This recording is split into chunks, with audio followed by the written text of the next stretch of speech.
All right, Sergeant Major, welcome back. We're just going to do a continuation, but we were talking a little bit before we started, and you wanted to touch base on Animal Company and every Marine is a rifleman.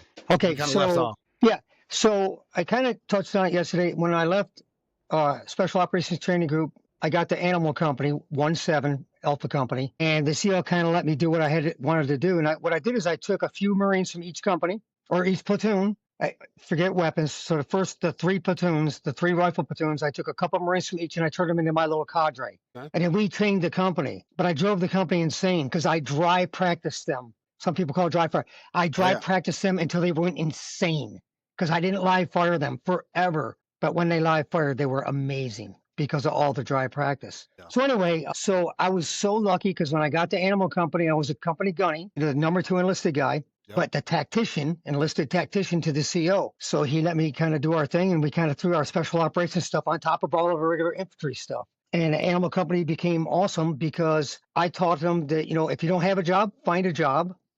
And I taught them IBT, which is initiative-based tactics, which means once the guns start shooting, initiative. You take the initiative. Whoever the hell's in front is in charge. I don't care if you're a PFC or the Commandant of the Marine Corps. Whoever's in front is in charge. That's all there is to it when a bullets start flying. Yeah. And I just taught them to think like that. So anyway, that worked out great because I was the company gunny, and all these young Marines came in right before we went to combat, or as we were before we deployed to Okinawa. So these young PFCs and Lance Corporals, up to Corporals, I trained these guys. So now we go into combat 2 years later. I've been brainwashing these kids for 2 years, training them. And these are the guys I took into combat. These were my squad leaders, my corporals. Yeah. I call them my corporals. I probably had 15 corporals when we crossed into the border, but we only had like 5 sergeants. We probably only had 20 NCOs in our entire company. So yeah, our corporals were running the show. But so when we went to combat, and that was our first sergeant. But then I left Animal Company and I went to the reserves, not just the reserves, but support. Second BTO company. Wait. I got to interrupt here, Sergeant Major. Yeah, go ahead, sir. You have to tell the story about the unit you went to that you had to put on your uniform, but you always made fun of. Oh, that's it. Yeah. Okay. That's perfect. Okay. So as I'm leaving Iraq the second time, we stop in Kuwait City and we're getting ready to get on an airplane. And I'm going to the smoke pit because that's where you find out all the information. I'm in the smoke pit with the Marines, and this little Army chick comes over and she goes, "Hey, why do those Marines have red patches on the sides of their uniforms and on their covers?" And before my Marines could give her a proper answer, I says, "You're not supposed to talk about it. They all have AIDS. They're all HIV positive. So that's so everyone knows to stay away from them." So I meant to tell her the truth, but I never saw her again. So I get to the States, and the next thing you know, I get orders to second BTO company. Guess what? I had to wear a red patch for the next 3 years. So yeah, payback's a bitch. Karma. What did the red patch mean? I don't even know what it means. Well, the red patch is it's the battalion or the landing support guys. And what it means is, like, when you get off of a helicopter or if you hit a beach, you see the red patches. They are the ones directing traffic, telling you which way to go. Also, it authorizes them to go away from combat. They can run away from combat to go get more stuff without someone thinking they're running away. But the red patch came about within Tarawa. They went in and out through the water so much, and there was so much blood in the water that you could tell who they were because their legs turned red. They're camis. Therefore, That's why they go with the red patch. This is either it's the truth or it's a myth, one or the other. I'm not sure, but that's what I was always told. So anyway, I get the BTO company, and I said to the CO, I said, "Hey, we're getting ready to deploy Marines to Iraq." I says, "Look, I only know one way to train Marines, and that's like Marines." And he says, "We'll do it." So I built up. I got one active duty Marine, and then I had some reservists. They were like cops. They were reserve, but they were actually police officers and federal agents and stuff like that. So I had this little cadre, and we spent like 6 months dry practicing the company. We never live fired. But when we live fired, man, were they awesome. And then we just trained.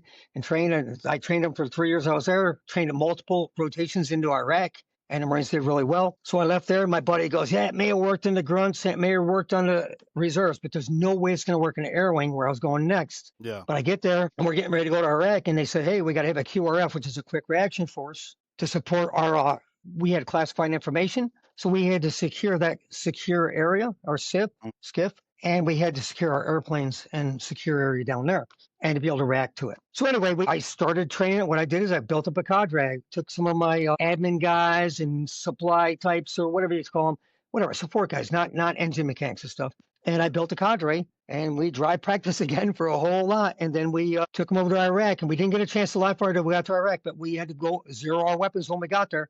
And when we got there, we shot a whole lot of ammo. So then we're there for 7 months, and I knew lots of people. So I knew Marine infantry officers, gunners, and I knew battalion commanders, and I'm a sergeant major. I know lots of people. So guess what? When they're leaving Iraq, they're dumping our ammo on me. So my squadron in 14 months in Iraq, we fired over 250,000 rounds in a squadron. Oh. Let me tell you, that's more than probably the freaking mag fires in a lifetime. Yeah, Yeah. we shot our asses off, and we trained other units and all that. And then I left Q4 and I came to Quantico, and I thought I was done doing the teaching, but then one of the young Marines talked me into running a couple of courses, and I just tell you how I run my course. I run a 5-day course, and people are going to say this is stupid or whatever, but that's how I do it. I ran a 5-day course. The first 4 days, they had no ammunition whatsoever. I made them wear all full kit, dropping mags, putting mags in, going back and forth, doing. Are you familiar with the Australian peel? Nope. Australian peel is where your two front men are firing. When they're out of ammo, they cut to the middle. The next two are firing. So you're live firing with people running by you. Ooh. And I would do this with cooks, bakers, candlestick makers, not grunts, just everybody. Yeah. And after 4 days, on the 5th day, I'd bring 5 days worth of ammo, and we go berserk. And I'd have cook, bakers, and steak and candlestick makers will be out there doing live fire, shooting, moving, all that, because we did 4 days of dry practice. I am huge on dry practice. I dry practice on my TV. You know what I mean? Yeah. I'm not because I don't like the person, but I mean, hey, what else? You know, I don't like do it all the time. I'm not like a psychopath. I only do it 90% of the time. I'm just kidding. You know that. But that it, you know, I'm sorry, Sergeant Major. You go. go ahead, sir. Go ahead, sir. That's fine. When I left active duty the first time and I went to state, I told you we had 2 former Delta guys there that did a lot of the tactics training. And one of the guys, I'm not going to mention his name. I'm friends with him, but when he went through OTC, Operators Training Course, Yeah. he told us that like for, I think it was literally like the first month, they just dry fired. They videotaped them. They did pistol drills, and everything. And the first time they get ammo, they all go shoot, and they do. I don't remember. It wasn't a shit ton of rounds, but it was a decent amount. And they all go, and they're like, "What the fuck, man? We could have been shooting." You know, because there's a bunch of Army guys, Rangers, you know, Type A guys that like cream of the crop. And the instructors are like, "All right, go down, take a look." They all had like 10 or 20 rounds, quarter size at like 25 with their pistols and shit like that.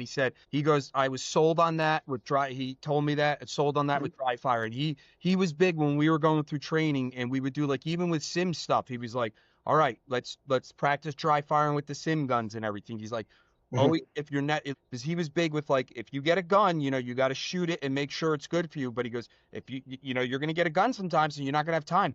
Get some dry fire reps in. He was big like that. No, Right. sure. So like Tyler, so the point of the animal company and the every Marines or Rifleman is that I'm telling you right now, that's just a thing. Every Marines or Rifleman, not an infantryman, a rifleman, but that's only if the commander and that senior enlisted ensure that they get the training. But when I was in the wing, I sent Marines over to Camp Lejeune and go hang out at sniper school. They loved it. They came back with a whole new look on life. You know, outlook on life. They went over to combat town and watched the grunts getting ready to go into Afghanistan, etc. And it gave them a whole different outlook on life. I mean, they weren't just putting airplanes in the air. They were putting airplanes in the air to support those guys that they were just watching at Camp Lejeune. And it makes a difference. It absolutely does. Well, we're going to jump around a little bit, but I asked my son to ask his buddies, and if you're okay with it, I'll just jump in. It kind of flows with what we're talking about. So this was 3 questions they came up with, and the first one is, what is it like to be in combat for an extended period of time? Okay, what is it like to be in combat for an extended period of time? It's 99.9% boredom, and then 1%, or that 0.0001% of absolute terror. Now, from my experience, if you're well trained, just like with law enforcement, if you're well trained, you will perform properly. You will never rise to the occasion in combat. That's a bunch of bullshit. Yep. You will sink to your training. Yep. So get all the training you can, do everything you can. But the extended combat type thing, I'm not really sure how to answer that. I mean, do you mean like sustained, you're receiving fire or sustained, or just being out there for a long time deployed? Both. I think they both have an effect on your mentally, physically. I mean, all of it. Sure. But I probably the worst night, most dangerous night probably of my life was during the invasion, where there was one night when we were getting across the Ale River and they knew we were coming. They freaking knew we were going to cross that river the next day. So they just what they did is they launched RPGs, but not like RPGs. They're launched like mortars. So like all night long, it's like just freaking buildings were crashing all around us and everything. And if you know how our body armor works, it's you're like a turtle. So I was laying on the ground, body armor all kicked back, and it was just terrible position, but I was comfortable. And I was kind of like almost asleep. And we were getting bombed, and one of my corpsmen came over and says, "First Sergeant, get up! They're bombing us." And I was like, "Doc, leave me alone when I'm sleeping." But anyway, he got me up, and we got out of there, and we finally survived. And then the next morning, we hit him with are you familiar with line charges? Yes. Okay, he hit them with 3. They set off 3 line charges at the same time. Let me tell you, one is big. Yeah. 3. And what they did is they set them up on the bridge and in front of the bridge and all this stuff. These idiots, they'd taken mines and they threw them on the road. They didn't dig them in; they just threw them on the road. Yeah. Anyway, the line charged them across. We crossed the river and whatever. But that was a very long night, but it was, we survived. Copy that. Anyway, so I don't know if that helped any. What was the second question? Well, there's 3. The second one is, how do you stay alert for an extended combat? That's a really good question. Now, like during the invasion anyway, we were in armored vehicles, and I was in the troop commander's hat, so I was visible. I'm up the scene all the time. My Marines in the back, they can sleep the whole time if they want, unless we got them standing up. A lot of times I'm the only one awake. So to stay awake, believe it or not, I just kept MRE crackers with me. And if I started falling asleep, I crack a little bit of that thing off and just munch on it just to keep myself awake. Yeah. I mean, it's hard. I mean, you're flying down the road and you're trying to stay alert. Yeah. We were absolutely exhausted. The colonel can tell you. I mean, we didn't probably sleep properly for probably like 18 days. But I mean, we got to Baghdad. I think we got to Baghdad in like 16 days, which is incredible. How the hell we did that, I don't know. Yeah. We flew through there. Do you remember, Sergeant Major? We were in our MOP suits, Tyler. We had a mission-oriented protective posture. They're the chem suits because there was the big chem threat, and we didn't shower, you didn't do anything. I remember. I think we were out. What was it? The former site of the nuclear reactor, the right outside of Baghdad. I don't remember the name of it. I forgot. That wasn't my area. Yeah, I was over by the zoo. I was with 1st Tank Battalion by then. Okay, yes. But I remember it was the day we got ordered to get out of our MOP suits and put our cami on. That's the morning after we got bombed. Yes. The next morning, we crossed the river and to go over to the other side of Baghdad. The next day. I think I slept. I think someone said, "Sir, they're shooting at us." I'm like, I don't think they're shooting at us. They're just shooting. I'm like, I don't have a hole, so if they're gonna get me, they're gonna get me. And I think I fell back asleep or something. Yeah. Remember putting on my camis that day, and Tyler, I think I told you the story. I was in the Antrap. I was in the TC, like the Sergeant Major was. And I remember I'm like, wow, it smells really bad. And I'm like, oh, that's me. I just reek. Yeah. Yeah. I can only imagine how hard that is, because it gets to a point you're so tired. It's like, I don't even care at this point. I need to sleep.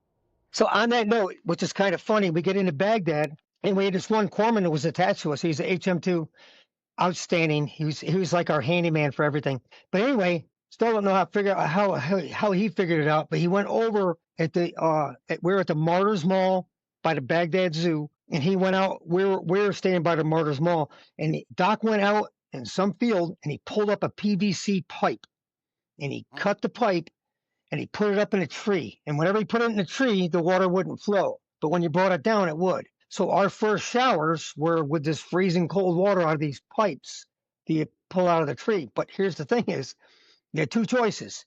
You could go out in the middle of the night when it's black, pitch black, and you couldn't see, or you could go out there when it's daylight and get shot at because the apartment buildings could see your butt ass naked down there in that, down at whatever. And we got shot at all the time to the point where we had to actually bring in snipers to try to eliminate the threat we had where we were staying at from this burnout building that kept shooting at us. But we never got the little suckers. Anyway.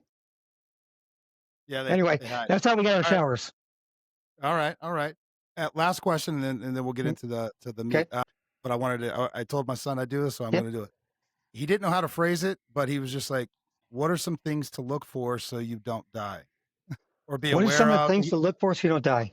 Yes. Some tips, tricks. I don't know. I don't know what to look for. I just know that you want to be prepared. Be prepared. That's what matters.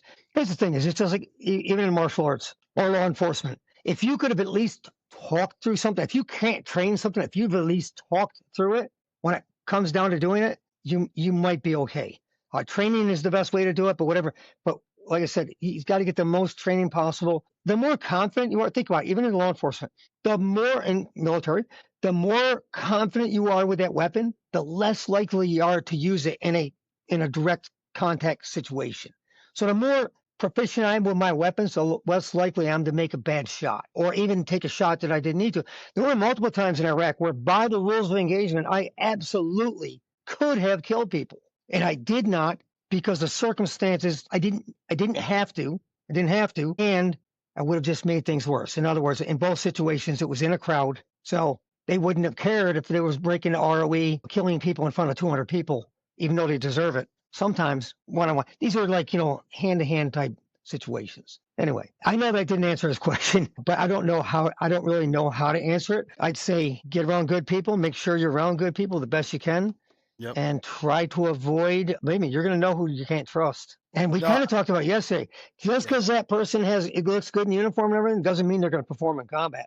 That guy that you think's a shitbird in the rear might be the baddest mother that walks on the field of battle. Absolutely. You have no idea.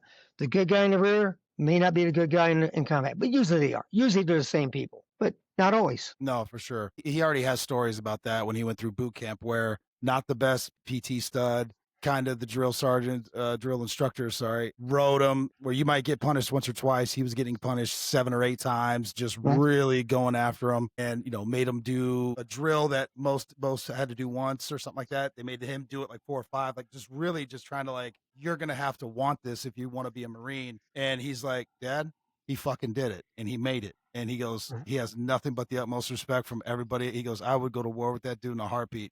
But while you're in training, he was that guy that everybody's like, yo, he's not gonna make it. And but because he locked in, focused, or whatever his reason being, he's like they had nothing but the utmost respect.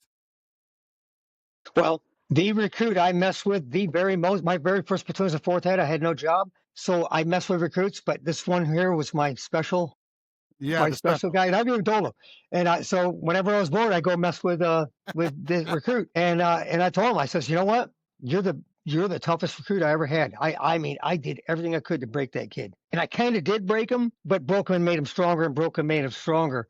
Yeah. But what it was is when they wear the PT, they wear these special, they call them portholes glasses, but they had a PT strap so they wouldn't fall off. So he got sores over his ears. So, I mean, not that I would ever do this, but I mean, just imagine if somebody came by and grabbed that strap every once in a while down on the things. I mean, that would be messed up. Yeah. I would never do that. For sure. And I talk to the kid on Facebook every day. Oh, yeah. Or very often. Yeah. Well, you got to have respect for somebody who wants it that bad that they're willing to deal with it. Yeah. But actually, this just kind of ties in. So a few things I just wanted to kind of get out there. So Marine, to the best of your ability, describe Marine Corps culture. And the tie-in being is with the Marine Corps overall, but are there different cultures within the different companies within the Marines? Yeah, I got you. Yeah, there's absolutely. So there's absolutely the Marine culture. All Marines love all Marines, right? Yes. But then there's, MOSs talk crap about other MOSs, etc. But yeah, there's small little worlds. There's many different worlds. In fact, I mean, if you look at a lot of my career, I was in little 16-man platoons. I mean, 4 of my first 6 deployments, I was with just little tiny platoons, and I operated usually with 2 to 4 people. So, we lived in a very small world. A lot of people knew who we were, and we didn't know them. But yeah, so I mean, and I'm airborne. I'm a jump master. There's very few jump masters in the entire Marine Corps. There's very few airborne guys. In fact, there are a lot of guys in 1-7. They see me years later and go, "Hey, when did you get gold wings?" I'll be like, and they'd be like, "Wait a minute, I never saw you wear them in 1-7." But I didn't wear them in 1-7 because we were training all the time. For one, and, they hurt if you put them. You don't wear them under body armor. And number 2 is nobody had jump wings. So I mean, nobody had wings. So I just didn't wear them. Yeah. I mean, what's the difference? Who gives a shit? Speaking of the wings, real quick, I'm at Army Jump Master School in Fort Benning, Georgia, and I'm pissed off because I have to walk. I have to take a taxi from the airport to get into whatever, and I got to walk down to the command thing and walk up to Jump Master School. So I'm not happy, but I'm walking along and I don't have jump wings on because you don't wear jump wings when you're going to jump. I'm going to Jump Master School. And as I'm walking along, anyone's ever been in jump school know what I'm talking about. So in the jump school area, you have to run at all times and you have to be with 2 people at least. So I'm walking up the sidewalk, not happy, and a couple of the black hats, airborne instructors, scream out the window. They're like, "Airborne!" They're screaming and yelling at me like they're drill instructors. And I'm a staff sergeant.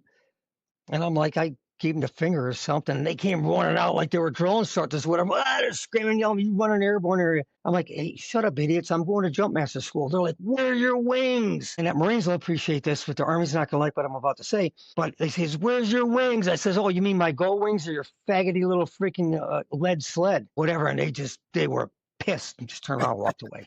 Whatever. Yeah, Whatever. what are you gonna say? I was just having fun with them. Yeah. I have respect for what they do. I do. No, for sure. Yeah. It's fun to I mess get with it. them. No, I've seen it and I've been around it, right?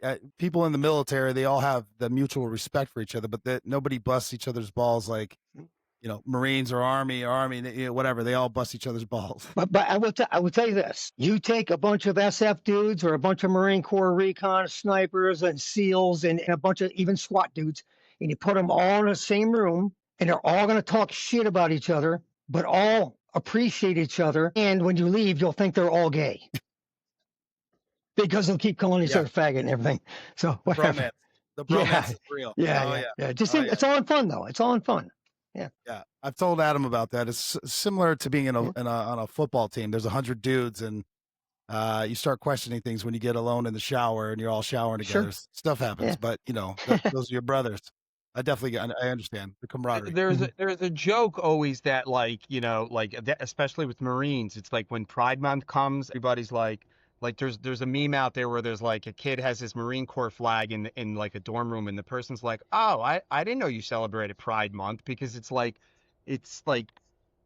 especially in Sergeant Major could tell you, especially in the infantry. I don't know what like the man love is abundant through all the ranks, and it's the sign of love, really. That's really it. Like honestly, Okay. Yeah. In the Marine Corps, the word gay does not mean what everyone else thinks it means. It just means, hey, what do you think it is? Oh, it's gay. It means good, bad, it means everything. It means whatever the hell you want it to mean. It's not degrading, it's just a fun word. No, absolutely. Absolutely. So we've talked about it, and you've written, I don't know if you've written books or stories or you've definitely done presentations, but leadership, how would you define it? What is good leadership? What is lacking? 3-part. And I'll remind you if you get lost on that, but I like to do multiple questions for some reason. It's just the way I think. So I have an entire unedited book I call myself Cowdy Brown. Cowdy Brown's little book of unorthodox leadership. Because I'm not filtered. I have no filter. In fact, often my friends say to me, "Hey, Dave, don't sugarcoat it," after I go crazy.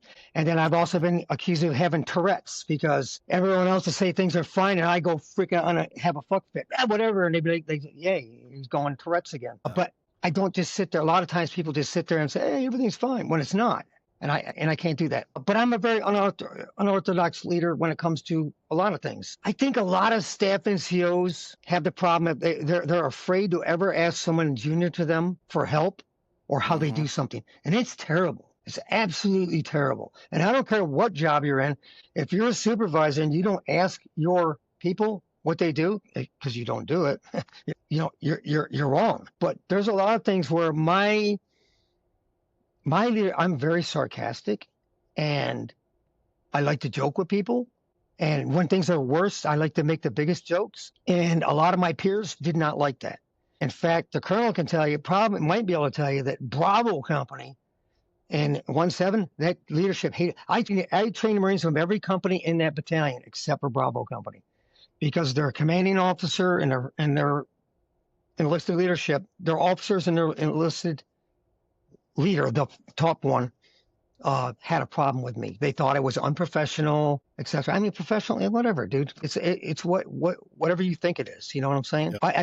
The most professional units I've ever been in, we use first names. But in the Marine Corps, that's unheard. Oh my God, you use first names? Oh my God, yeah. The baddest mothers I've ever known went around and you talk by first name. Yeah.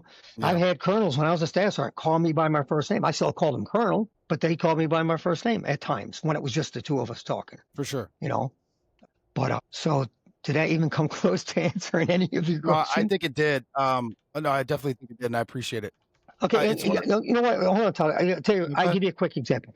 So Yeah. I'm at Quantico. I'm walking along with my colonel, shaking hands as I try to do every day, shake hands with as many people as possible. And I stop. We're at the pistol range, and I stop and I grab this corporal hand. And I tell the sergeant, "Hey, take care of this. Take his position. He's a coach." I take him out in the parking lot, talk to him for 20 minutes, 15 minutes, whatever it was. I come back. He gets on the line. The colonel and I keep on walking. And the colonel, he goes, "Hey, Sergeant Major." He goes, "What was that all about?" He goes, "Well," I says, he's got a problem with his wife away. I says, "Well, how'd you know?" I says, "Because he acted different." He goes, "What do you mean he acted different?" I says, "Well, I shake his hand every day.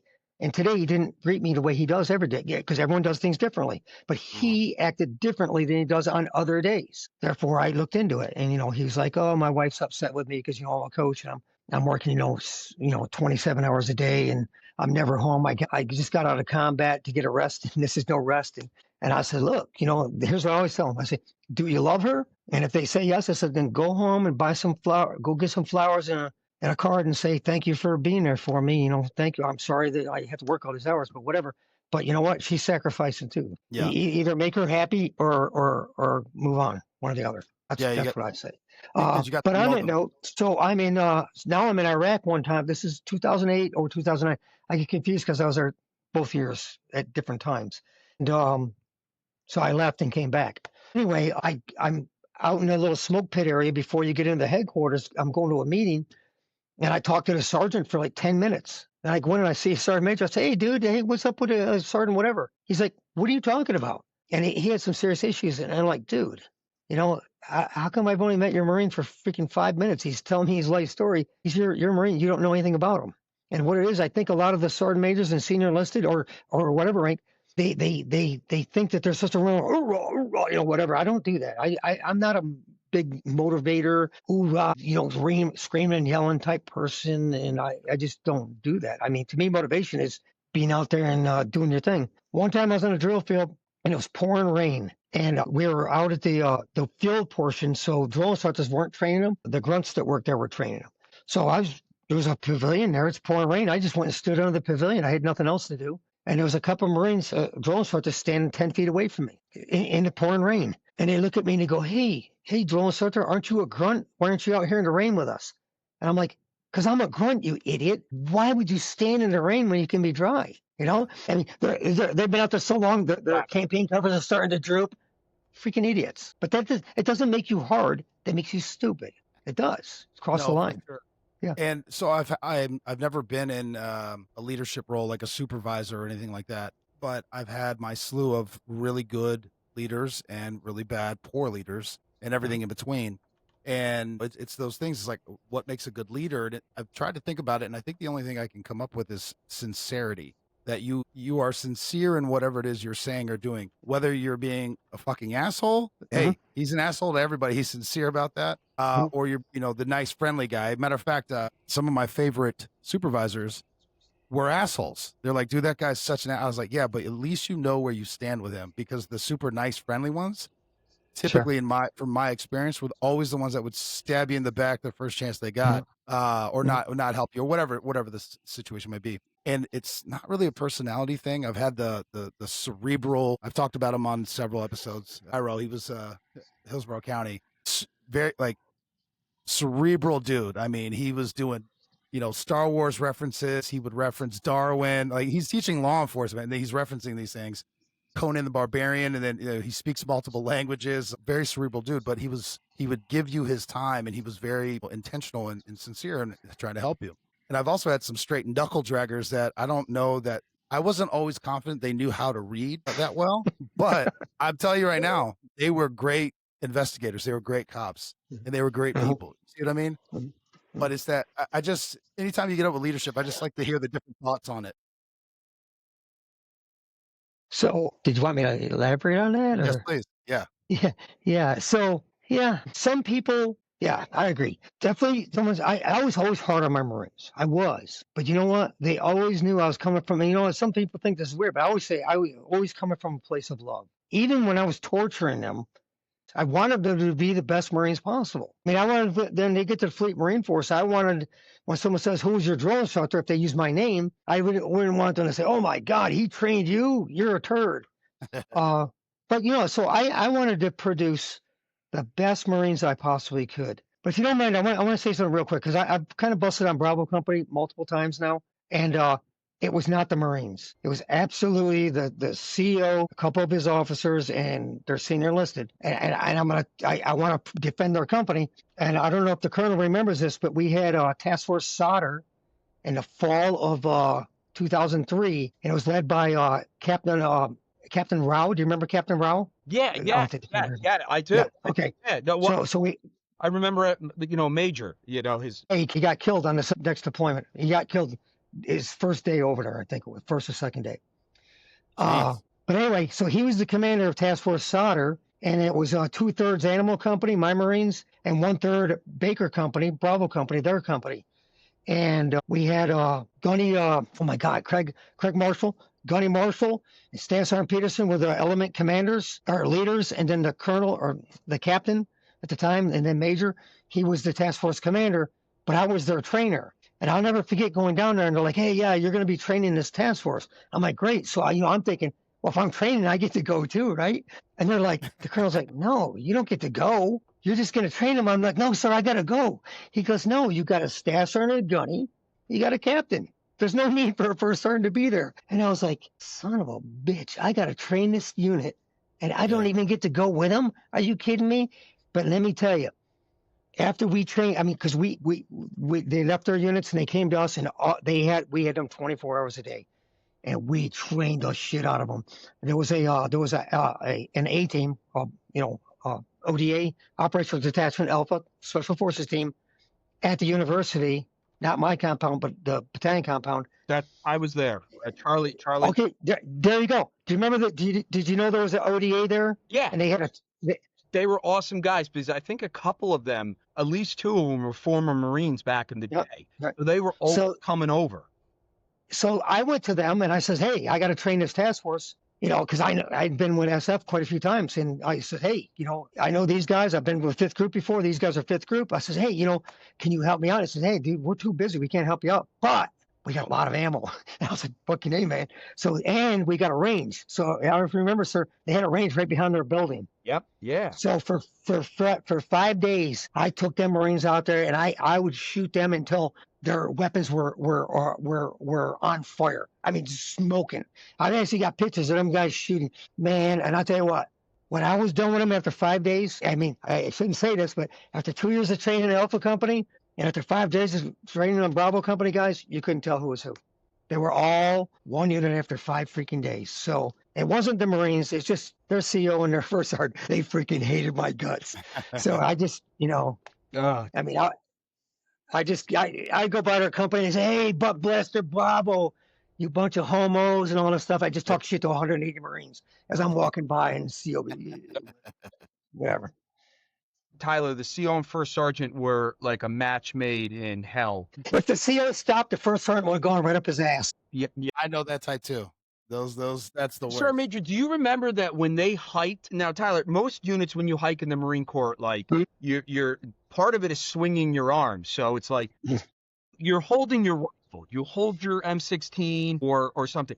They made the Marines hike like this. Tactical carry. Tactical carry. Hey, they were so ridiculous. Do you guys remember this, sir?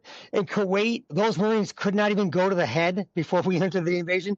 They couldn't even go make a head call, go to the bathroom without a 2-man team, and they had to go out. They had to wear their gear, and they had to act like they were patrolling to the head and back. Always. Like the CO would stand there, go take a crap, and the first sergeant was standing out there holding on to his gear. He'd go put it on him, and then he'd switch over and hold his gear. It's just, yeah. So, no. I have an unconfirmed report, Sergeant Major, about that former CO that was may or may have not been a regimental commander in the reserves, for the reserves, for a reserve unit. A person I may have not known that I worked with may have been a reserve battalion commander. Now, the regimental commander's full-time active duty for 23rd or 25th Marines. 24th Marines, they downsized it, so that's it. So that's an active duty colonel. The reserve battalion commanders are reservists. you know, Okay. it's a commitment job, but you're working your civilian job. Tyler, I'm not sure if you know, but like when you're in the reserves, your civilian job is the one that's paying your mortgage, not the Marine Corps. Correct. Some Yep. guys, and Sergeant Major knows this because he was on the I&I staff, so he understood. Mhm. But like staff and officers, you know you're going to work more. That's a given. But it's also understandable. Like you'd be like, "Hey, sir, hey, Sergeant Major, I'll get this to you maybe tonight or tomorrow. I'm at work right now, or like I'm working a case," and be like, "Okay, Roger, Uh-huh. I'll take care of it." Uh-huh. This regimental commander may or may have not had battalion commander calls on Tuesday at 09. And if you couldn't attend that, he would relieve you. That he would relieve you of the command. So now some guys like, you know, like I was a cop and it never had reserve battalion command. If I had to do that, I probably could have worked something out with my leadership at the PD. Some other guys were firefighters and stuff like that. But some people are like, well, like, you know, that like, well, I was, you know, I'm an FBI agent. I work in a skiff or so and stuff like that. This guy didn't care. Like he didn't get it. So that's the type of dude he was. Well, he hated me because when I came from SOTG, started training an animal company and then Charlie company and then weapons company. And he didn't like the fact that I wasn't teaching conventional warfare stuff. And, or like, and you talked about yesterday, we talked about the being a tactical graffiti, how animal company, we came up with the coding of, you know, putting on not just the blood types, but like we had codes for our alpha rosters. So you could tell who somebody was that was injured or whatever without telling who they were. Like me, I was Hotel 3, which was headquarters number 3 person. But my call sign was Animal 8. You might know that. All the first sergeants were 8s. So, but Tyler, where were we on the leadership thing? Were we still there? No, we're good. No, we're good on leadership, and I Okay. appreciate it. Okay. That was excellent. Okay. Again, it's one of those things. It's like, how do you explain that? I don't know that there's just a direct answer. It's kind of examples, stories type of a deal. The other part. So moving into train. So you went from not just military, but you went and you actually started training law enforcement, SWAT, whatever it was. Let's talk about that transition. How did you get into training those units, and then we'll get into more of what that looked like for you. Good question. So right out of Scout Sniper School, I was actually lucky enough to, and I wasn't a trainer, I just happened to be there. The Honolulu SWAT team asked our state platoon snipers to teach them. We were asked by SWAT out of Honolulu to train them urban hide. So it was my first experience working with law enforcement. So that was in 1986, and then in 88.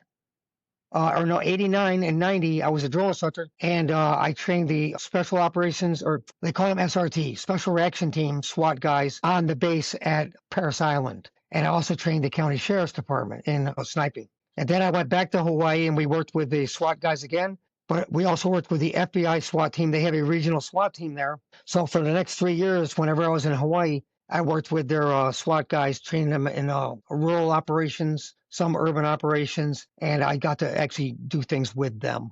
It was a great experience. They were outstanding. I think a third of their team were like former Marines too. There are a lot of Marines in the FBI, a lot. Yeah. So after that, I went to SOTG, and when I was at SOTG, we would go to Guam every 6 months. We went to Guam. And we would do our training in rural and urban operations environment. Anyway, we would go to Guam. Our guys would go over, and I would go over my RNS and urban snipers. We would go into Guam for 2 weeks before the MU got there, and we would train their SWAT snipers. So we would have our FBI agent will be with us. We always had one FBI agent. He'd be with us. We'd run the training. He'd sign a certification, and they'd move on. And then the MU would come in, and we'd break shit and get protected by the cops.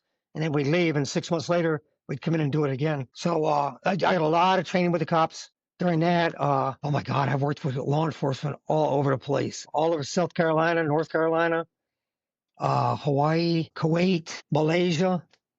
Were these the foreign law enforcement? Like you were working with their? Yeah, I spent a little bit under 2 months in Malaysia. I was with an Army SF unit. I was the only Marine, and we went in and we were training. We had some door kickers, and then we had snipers. I was with the snipers. It was 5 of us. And then we had a bunch of SF door kickers, and we went in and trained their. Okay, so these aren't like normal cops.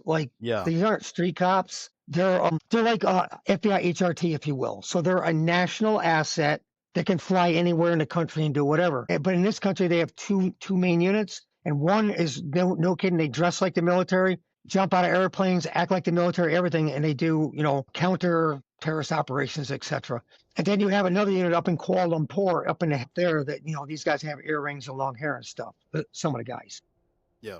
But yeah, so we did a lot of working with them and training them, and I worked with them in shooting and teaching them how to do urban sniping type stuff. They were not very good, even with our training. Luckily, I found around the world, most militaries are absolutely freaking terrible. Absolutely terrible. You can find some Brits that are good. You can find some Aussies that are good. I don't know. There might be some more out there. But for the most part, the militaries I worked with around the military or around the world are pretty worthless. Good to know, I guess. Anyway, yeah. Good for us if we're fighting them. Yeah. Well, let me sure? ask you. So, a lot of people don't understand this in the U.S. That is, because they're used to seeing their local.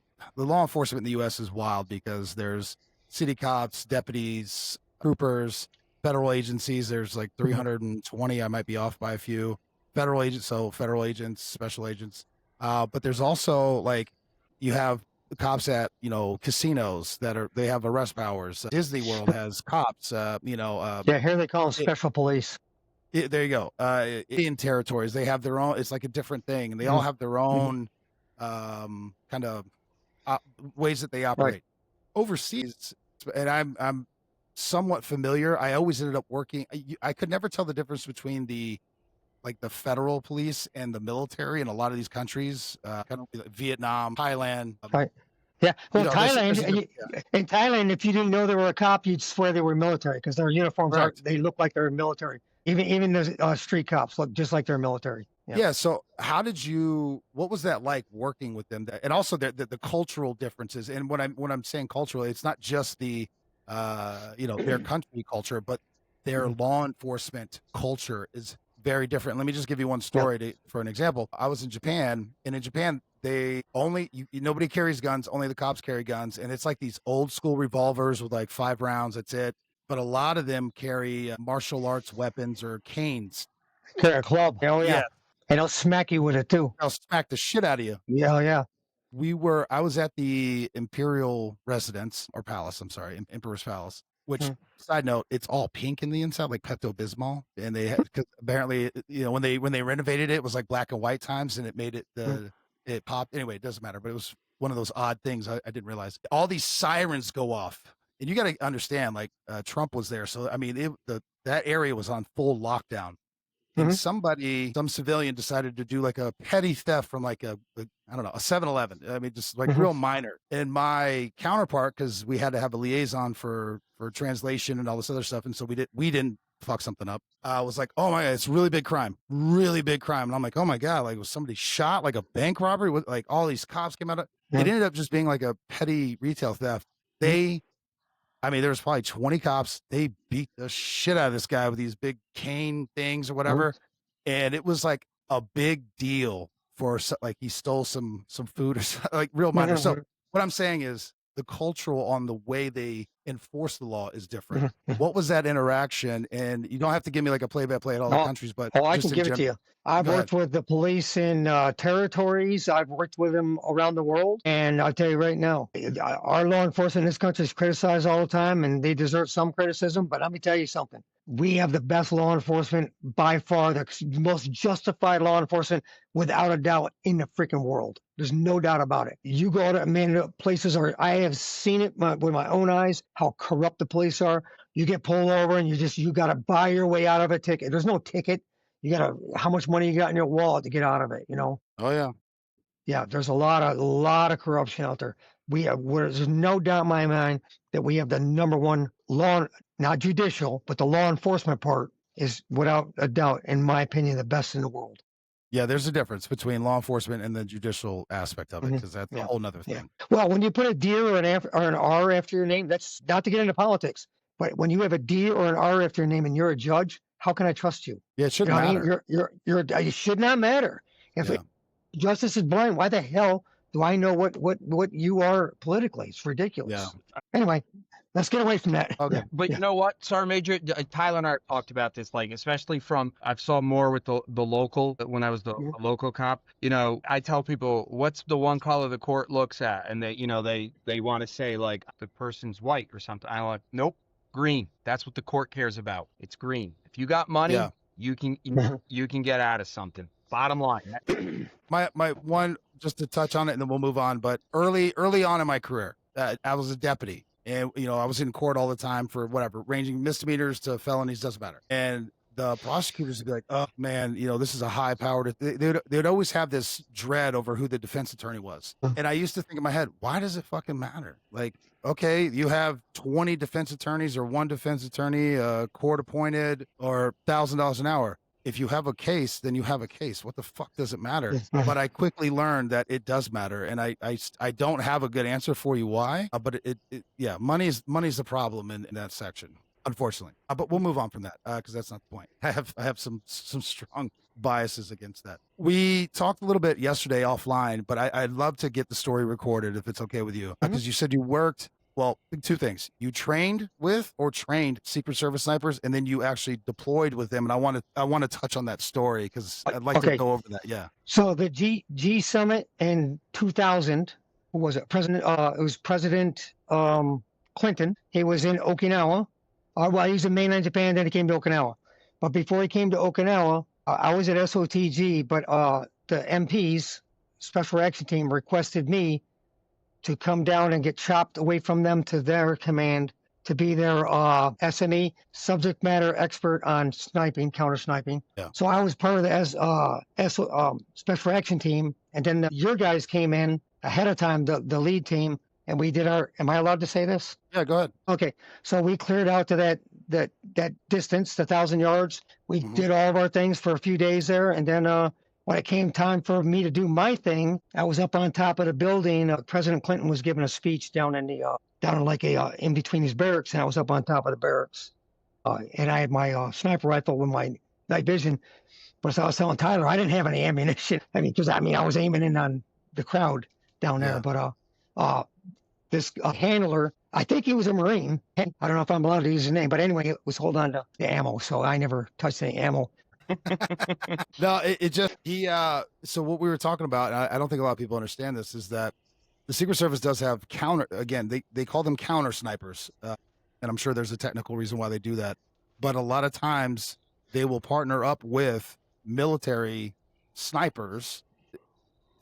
It's always fascinating to me because it's like these are trained snipers by the military. U.S. got bleed red, white, and blue, but they'll hold the ammo, especially if you're in another country, and they'll only. It's like, so what? He sees something, he has to go, hey, can I get some bullets? I need to shoot this guy. It's just a weird process in my mind, but again, I was not a sniper, I was not a counter sniper, nothing like that. But I always just thought that whole process, I was like, what are we doing?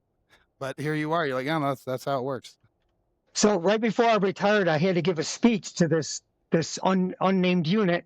I went down there, and then the entire time I was in the building, they never let me touch a door, even to go into the head, go take a piss. I had to go in. They'd hold the door open for me and stand there and watch me take a freaking piss. I mean, they didn't watch me, but Yeah. they stayed in the head with me. But I wasn't allowed to go anywhere in that building to touch any. I couldn't touch the computer. They didn't let me touch anything in the entire building. I'm fine with that though, because I didn't leave no evidence behind. Yeah, seriously. I mean, I was okay with it, but yeah, it was a weird experience for me. And I went there and gave a speech there the year after. And the funny thing is, I went through the same things, but I forgot to take my cell phone out when I was supposed to. So I'm giving a class, and my phone started ringing, and everyone's losing their minds because nobody's supposed to have their cell phone in there. And their guest speaker, the keynote speaker's got a freaking cell phone in his pocket. Anyway, no, I love it. Yeah. What were some of the differences? Because we were talking a little bit as well. You're like, you always got to work with and train with what you would call the top 10% instead of the bottom 10%, and law enforcement side anyway. Because these are special operations, SWAT guys. They are highly motivated and highly trained. But even within that, what differences did you notice from somebody who was a strict law enforcement background as opposed to a military background when it comes to what you were training? You mean for like if I'm training law enforcement, you're saying as a sniper? Yeah, as opposed to a grunt in the Marines. So I mean, if I was training, listen, when it comes to like tactics, Yes. I didn't just train snipers. I trained them in tactics also. But it didn't matter if I was training air wing Marines, grunt Marines, or law enforcement. I taught all of them IBT, initiative-based tactics. And here's how I describe it: is if I had a big bucket of water and there's a building, with rooms, and I dump that bucket of water, and the way that flows through the building is how I want you to flow through the building. You know what I'm saying? Yeah. I just want you to flow through it like water, and whoever's in front is in charge. And I made it as easy as possible. People be like, oh, you got to go to the long wall, the short wall, left or right, whatever. Listen, if I go right, guess which way you're going? Left. It's not that hard, So don't get too wrapped up on it. If you get too wrapped around it, like when I first started doing CQB, we did 4-man teams. You had a 1-man, a 2-man, a 3-man, and a 4-man. That's a terrible concept. What happens if the 1-man goes down? You know? But anyway, So, but no, to tell you, when I was training law enforcement or military or the air wing or the grunts, I trained everybody the exact same way. With a sniper rifle, with a handgun, with tactics, taught everyone the same way. Did you see any difference in mentality two different things, mentality and or skill set? The best sniper I've ever seen in my life was never spent a day in the military. He was an FBI sniper. This is why he was the best sniper ever, though. He was a SWAT sniper, and he kept a sniper rifle in his trunk. And he made him listen to this, see how important he is. But anyway, every time he was on Honolulu, and every time he drove by the range, they have a range there. It was a police range, but everybody could use it. Yeah. I think that's how it was. But anyway, so he would just stop by there. He'd pull out his gun, that cold bore shot, log it in, take a couple more shots, and leave. He'd take 3 to 10 shots and leave. And every time he was in the area, he stopped by there. This dude had data from every kind of weather and wind condition and wherever you could imagine for years of it. So, he was the best cold bore shooter I've ever seen in my life. Dedicated but because he had so much data. So if I don't know if you're familiar with the cold bore shot? I am, but do you mind explaining? A lot of people are not. Okay. So, I'm going to try to make it really simple. When I'm shooting my gun and it gets hotter and hotter, it has a tendency, it's going to make them bullets rise higher and higher, right? Mm-hmm. Hotter, whatever. So that cold bore shot, that shot you're going to take when you go into that SWAT situation or whatever, that first shot you take, that barrel's going to be totally cold. So that's your cold bore shot. But it's not just how cold it is, it's how clean it is. So that's why after you shoot, you want to clean your weapon to the same amount of cleanliness. Like, I believe that people over clean their weapons. You don't have to clean your weapon till the Q-tip comes out totally white or whatever. You can over clean weapons. Well, the fact is, and some people might lose their minds when they hear me say this, but a slightly carbonated weapon is a little bit tighter than a totally cleaned up weapon. I clean all my weapons. I clean them good, but I don't over clean them. Yeah. And No, but you got to clean the weapons. Yeah, like look at the M16. It's designed to fire with carbon in it. It's designed to, you want to keep the sand out of it. If you have carbon in it, it's still going to fire and stuff. It's interesting you say that because some of our firearms instructors over the years, there was one in Maine State Police. There was a little bit of a tit for tat. There was 2 firearms instructors, and one was much like what you're saying. I think he was prior military, and they were right in front of us. They were kind of going back and forth a little bit because the other firearms instructor, he had like the cleaning tank or whatever, where he would strip it all down, put it in, do the sonic. He wanted it to be as spotless, like what you said, white glove test kind of a thing. And that was the first time that I'd ever heard a high level conversation between 2 firearms instructors talking about you can over clean. It's whatever, too much to your point. So it's interesting that you're on the one side that is. Okay. And I get it. When I was in a drill field was the biggest thing is because the recruits, they couldn't turn in their weapons until it was spotlessly clean, even with a Q-tip. They'd send them back. So what happens? You got these idiot drill instructors, always non-grunts, some freaking pogue that freaking has got to go out there and take a damn drill and put a rifle rod in it and take a power drill and drill out the bore. What are you doing to that weapon? You're destroying it. Oh, I'm cleaning the weapons. You're destroying the weapon. Or the drill instructor that put oven cleaner on M16s. Do you know what oven cleaner does? The bluing. Yeah, the bluing will come right. So now you got a bunch of M16s that are silver. There's no bluing on them. Let me tell you something. That's how you get court-martialed. It's so stupid. But yeah, and the same way in the grunts, going to the armory. Oh no, this isn't clean enough. Man, shut the hell up. Take the damn weapon. You know, because they got one Q-tip in there. Shut the hell up. That's You know? hilarious. I'd go to when I was a company gunny. I'd go hang out the armory. My armors knew if they started playing their freaking games at that window, I'd freaking pull them through the window. I don't like that shit. Yeah, because you're messing with Marines. I'm sure the colonel's probably heard of it or seen it where they do that to enlisted Marines, keep sending them back Oh yeah, to yeah. y'all go clean us some more. Shut the hell up. Take the damn I weapon. remember like the basic school infantry officers course, then in the fleet, and and the reserves were a little bit better because guys were like, okay, it's Sunday, it's 1500, we want to try and get out of here by 1800. Don't keep guys like these weapons are clean, like They're fine. Again, like you said, Sergeant Major, you had guys that were like, that were cops, FBI agents, but I had guys that were lawyers and finance guys and they all did active duty time. They're like the sergeant who was a reservist, nothing on him, but they're like at the armorer, they're like, dude, we've been around the block. We know how to do this. They don't need to be spotless, And Yeah. like we're shooting them again next week. We were going to CAX for the summer for No, for sure. So Dave, I got two more questions. I'm going to be respectful of time. It's crazy. Sure. I looked up and we've already been talking for over an hour, but I have two more questions. And then if there's anything we want to wrap up, Okay. You mentioned combat psychology. That's the first time I've ever heard of that term. I did go Google it after we talked. Can you expand on that and what that is? Absolutely. I wrote an entire book on combat psychology. Okay. It's an unedited book out there. I've got, tons of it. Probably, okay, combat psychology is just psychology, but for combat. Yeah. But my big thing is you hear about post-traumatic stress. You hear about it all the time. Post-traumatic stress disorder. I'm not sure the disorder is always supposed to be there, but post-traumatic stress. But people don't talk about the post-traumatic growth. And my point here would be that I would say, although there's that post-traumatic stress for a lot of warriors post-combat, that there's more post-traumatic growth by far than there is stress. In other words, after the stresses of combat, guess what? Everything else becomes easier. So it's less stressful. You get that growth from that stress, from all those stresses of combat, and you grow and you become a better person and whatever. So I've written entire papers just about that. I have published papers in Proceeding magazine, a Leatherneck magazine, and there's what's the other Marine Corps magazine? I forget what it is. That? But Gazette, yes. So I have combat psychology articles published in all those magazines, talking about post-traumatic growth, etc. And well, anything else on that?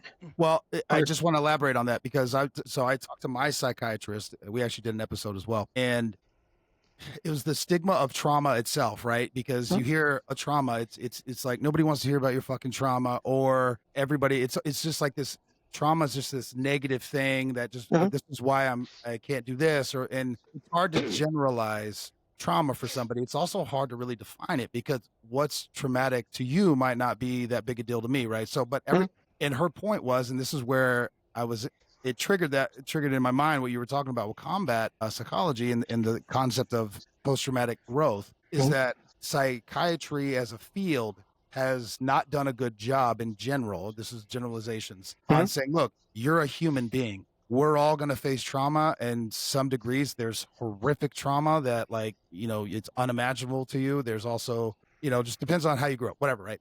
Instead of just saying, not all trauma is bad, right? You just need to learn how to deal with the trauma and then grow from it. Sure. And so what you're talking about is, and I'm fascinated with it, but you go through this combat, you go through this traumatic event, whether it's good or bad or whatever it is, right? Like Colonel Mack says, he never lost a guy when he was in combat.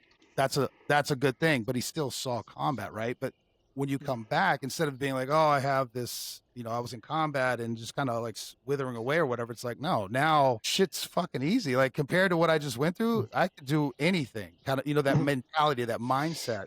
And so turning that around. Max, you want to expound on that? I'm sorry, I didn't want to speak for you, but just kind of turning that concept around on that. Not all trauma is bad trauma. Max. Yeah, I remember you wrote about that like a while ago, the PTSD and talking about the disorder. I mean, you wrote that like because I remember reading it, like I think when you wrote it on Facebook one time, and I wrote it like 10 years ago. I used it where and I said a buddy of mine I know, like he said, you may have post-traumatic stress, but it's not always a disorder. It's like like you like, and I because I used from what you said, and I'm like, yeah, like it's like it shapes you, but it's just because you have it doesn't mean you're broken. Because Yeah. we've gotten in society, it's like where if you have PTSD, oh, you're broken. Or Yeah. don't let them near anybody. Like put them in a room and put them with meds. But it's not, and it's like, and that's what is not talked about a lot is the growth that comes from what happens. Yeah. Nobody talks about it that way. Yeah. So let me tell you, I tell you a quick one. Okay. Oh, it was a Sunday afternoon. I was in Savannah, Georgia on I-9 duty. I was the first sergeant. And Tyler, it's the book I mailed to you today. Thank When you. I emailed to you. I had that book there, and my college professor knew that I was a Marine, and he knew I knew psychology stuff like that.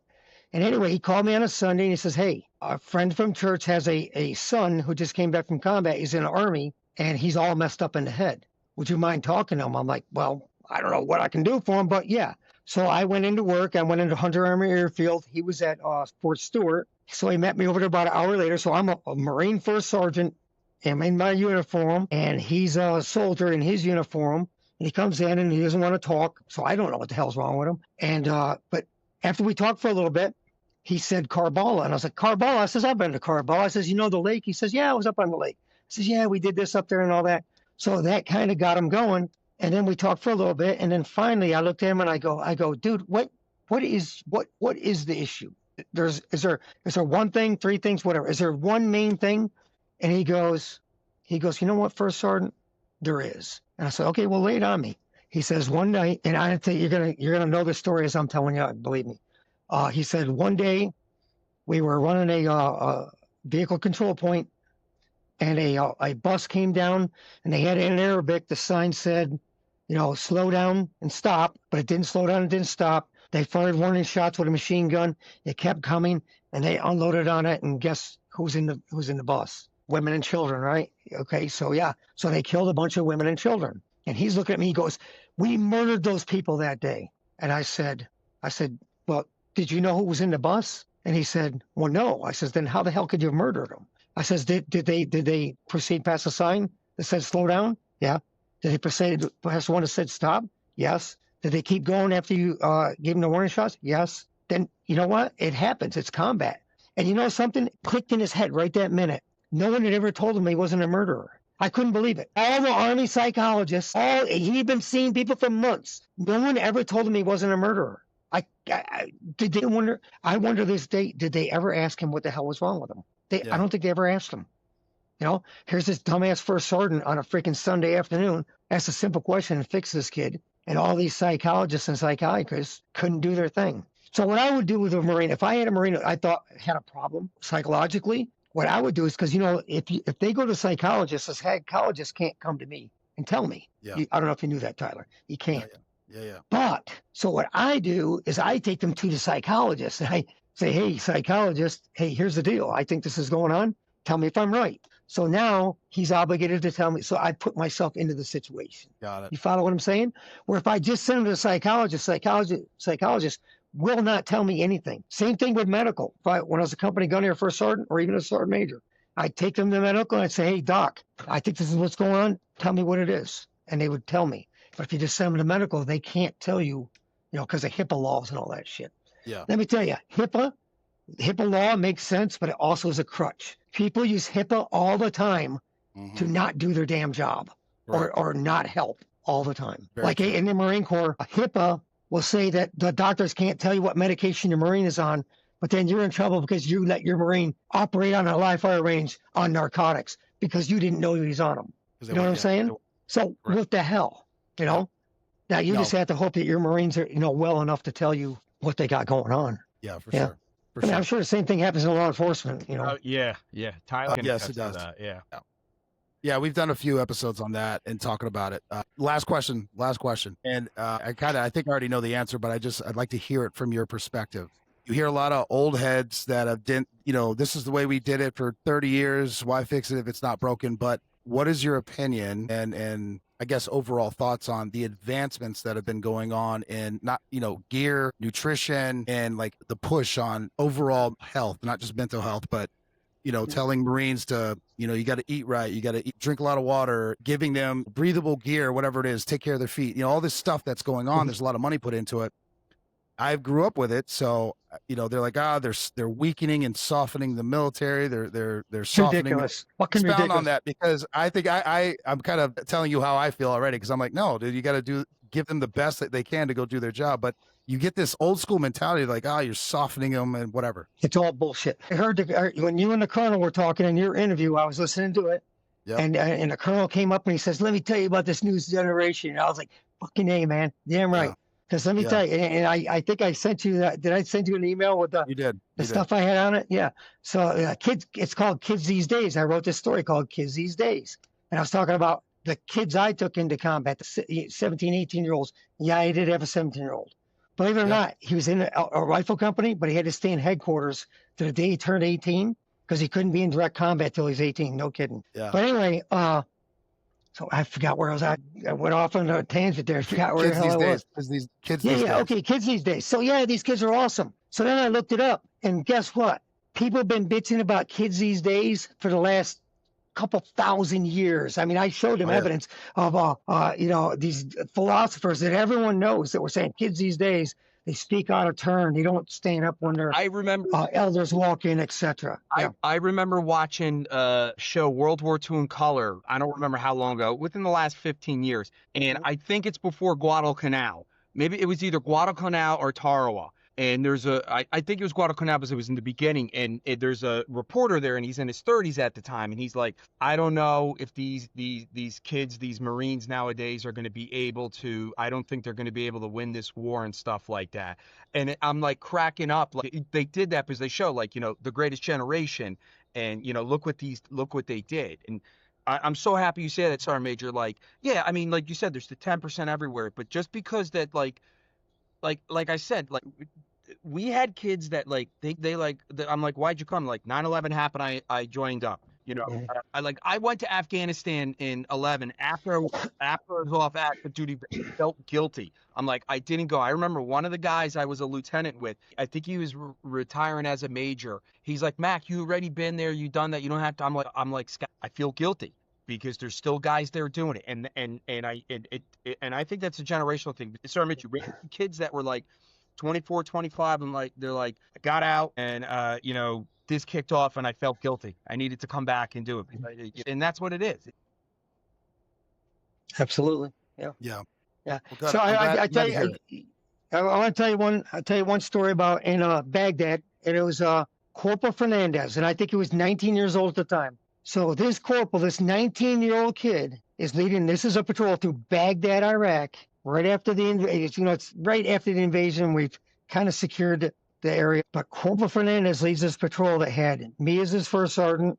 His company gunny was on it. The gunny from the tanks and the gunny from tracks, and a bunch of staff NCOs, sergeants, etc., in all these tracks and all these vehicles. But the corporal was in charge. And the corporal led that patrol, and everyone did what that corporal told them to do. Until we got to this one neighborhood where the fat guy in the neighborhood, in Iraq, when you want to know who's in charge, just look for the fat dude. Find the one fat dude, and he knows what's going on. So anyway, the fat dude in that neighborhood didn't want to listen to a 19-year-old kid. So I went over and told him exactly what Corporal Fernandez had just told him, and told him to go away. Anyway, but my point is, kids these days, that 19-year-old kid took 4 tanks, 8 Amtraks, etc., through Baghdad, and it probably wasn't 8, probably 4, through Baghdad, and he was in charge, and he stayed in charge, and he led that patrol like a professional. But that's kids these days. That's my comparison. When I was in Afghanistan in 11 and 12 in Sangin, and I was supporting the 1-5 and 3-7 as a civil affairs guy. And I remember 3-7 got there, and I have to go down to this OP-95. 17 Marines. Corporal was in charge of it. That's it. It was a corporal. 17 Marines.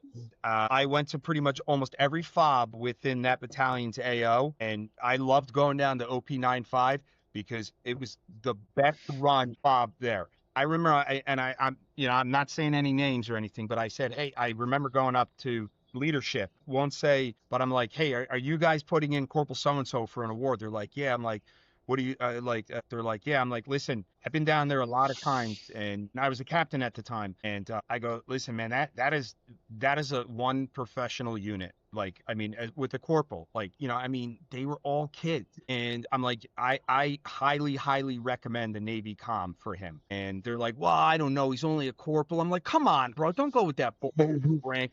The Oh award yeah. he gets. And sorry, Major, you and I could do a podcast about how the award system is. We sure could. Yeah, You wouldn't want to hear it though. yeah. No one would want to hear my opinion on awards. I'll tell you one more awards one. I got to the Pentagon late 03, 04. I'm walking around. There's a Lance Corporal with a Tom on, and I'm like, you know, sorry, man, you know, I talk to everybody. I was like, I learned from guys like you. You treat Marines like Marines. Talk to them, get to know them. And I go to talking to him one day, and I'm like, hey, I literally said this. I go, I'm not trying to be a dick, man, but like, how is a Lance Corporal? Do you have a Navy com? He goes, 9/11. I go, why don't you have a Navy and Marine Corps medal? He goes, I remember he goes, I'm a Lance Corporal. And I go, that's fucked up. You rated Navy and Marine Corps because he's there. He pulled people out, but staff NCOs and officers, they all got their Navy and Marine Corps medals. That's bullshit that Lance, because he was also like, he wasn't a bad kid, but you know, he was always teetering on a height and weight and everything like that. But like, give the kid his due award, you know? Yeah. So yeah, that's my soapbox Awesome. for the day. I love it. I love it. Dave, I appreciate it. And I'm calling you Dave because you told me I could. So Yeah, just so yeah, everybody absolutely, knows. sir. Yeah. It'll take me a few more years before, but I'm still gonna. I can't. No, I love it. I really appreciate your time. We'll definitely have to get you on for another one, but I wanted to capture as much of this as I could. Yeah. And I'm very appreciative and I'm thankful for the book. It's been great.